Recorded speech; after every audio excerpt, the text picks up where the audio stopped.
Hallelujah, praise the Lord. मेरे सभी भाई बहनों को प्यार भरी जय मसीह की। प्रियो, इस वीडियो में हम जानेंगे शैतान की चालों को, कि शैतान इंसान को कैसे भरमाता है। वो भक्ति करने वाले, परमेश्वर यहोवा की उपासना करने वाले लोगों को कैसे भरमाता है। तो चलिए इस वीडियो को शुरू करते हैं और जानते हैं इसको कि शैतान कैसे कैसे पैंतरे अपनाता है धर्मियों को नाश करने के लिए।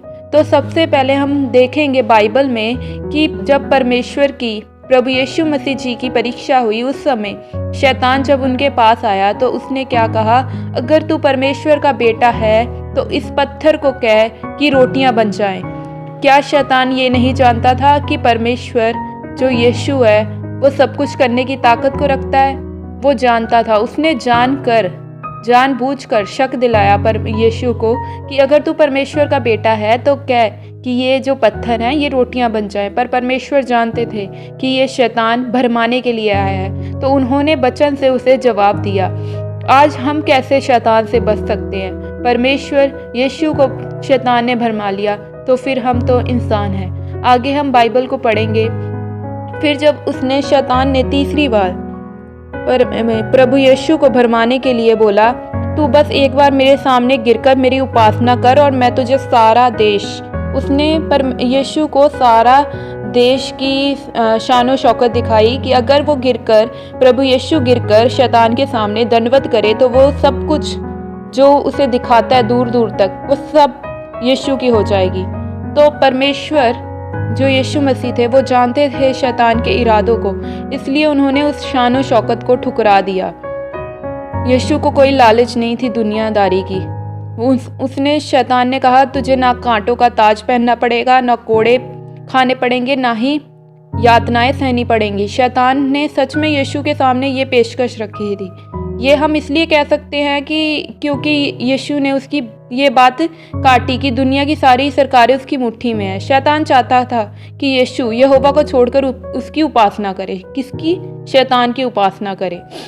आज भी शैतान चाहता है कि हम उसकी उपासना करें या किसी और तरह से यहोवा के खिलाफ हो जाएं। शैतान ने इस दुनिया में कई ईश्वर बनाए हैं, जो दुनिया के झूठे धर्मों के जरिए वह लोगों से अपनी उपासना करवा रहा है। फिर भी उसे इन चीज़ों से भी तसल्ली नहीं मिल रही कि करोड़ों लोग उसकी उपासना कर रहे हैं। अब उसकी नज़र उन उपासकों के ऊपर है जो यहोवा की उपासना करते हैं, जो यहोवा को मानते हैं। उसके ऊपर, धर्मी जन पर उसकी नज़रें बनी हुई हैं और वो उन्हें लुभाता है दुनिया की दौलत दिखाकर, ताकत दिखाकर। वो कहता है कि तुम दुख उठा रहे हो और बाकी लोग ऐश कर रहे हैं, तो तुम्हारे साथ ऐसा क्यों है? कई लोग सोचते हैं ना, धर्मी लोग, कि हम परमेश्वर में हैं फिर भी हमें दुख उठाने पड़ रहे हैं। हम तो परमेश्वर में, हमें तो दुख आने नहीं चाहिए। तो ये सब शैतान के भरमावे हैं, जो सारी दुनिया के लोग दूसरे ईश्वर की पूजा कर कर भी खुश हो रहे हैं। ये सब शैतान के भरमावे हैं, शैतान की शानो शौकत, जो कि थोड़ी देर के लिए है। तो प्रियो, आगे हम पढ़ेंगे वचन से। अगर हम शैतान के झांसे में आकर सच्ची उपासना करना छोड़ दें और दुनिया का हिस्सा बन जाएं, तो हम शैतान के आगे झुककर उसकी उपासना कर रहे होंगे। इसका मतलब हम शैतान के सामने झुक जाएंगे तो अपना ईश्वर उसे मान लेंगे। गौर कीजिए, यीशु ने शैतान के तीसरे प्रलोभन, जो शैतान ने तीसरा जो रखा था, उसके सामने परमेश्वर ने उसे क्या उत्तर दिया? दूर हो जा शैतान। इस तरह उसने जता दिया कि वह सिर्फ यहोवा की उपासना करेगा और किसी ईश्वर की उपासना नहीं करेगा, क्योंकि परमेश्वर जानते थे यीशु मसीह की यहोवा के अलावा कोई दूसरा ईश्वर ही नहीं है। तो यहोवा का नाम आता है, क्योंकि लिखा है, तू सिर्फ अपने परमेश्वर यहोवा की उपासना कर और उसी को पवित्र मान। तो बाइबल में लिखा हुआ है कि किसकी उपासना करनी है? सिर्फ और सिर्फ यहोवा की उपासना। यहोवा के अलावा कोई दूसरा ईश्वर इस दुनिया में है नहीं। जो ईश्वर है वो शैतान के बनाए हुए हैं, जो शानो शौकत देते हैं थोड़ी समय के लिए। तो आगे हम देखेंगे, ऐसी जिंदगी बस थोड़े समय के लिए होती है। वह जानता था कि सिर्फ उसका पिता यहोवा उपासना का हकदार है। कौन उपासना का हकदार है? केवल हमारा पिता यहोवा, जो सच्चाई है।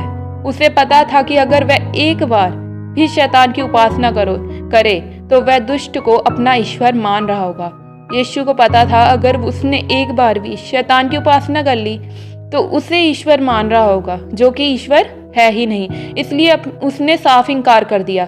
जब यीशु पर शैतान का जोर नहीं चला तो वह उसे छोड़कर चला गया। क्यों चला गया? क्योंकि उसने सारे पैंतरे अपना कर देख लिए, पर यीशु को पता था शैतान कुछ नहीं बिगाड़ सकता, सिर्फ वो बोल सकता है, कर कुछ नहीं सकता।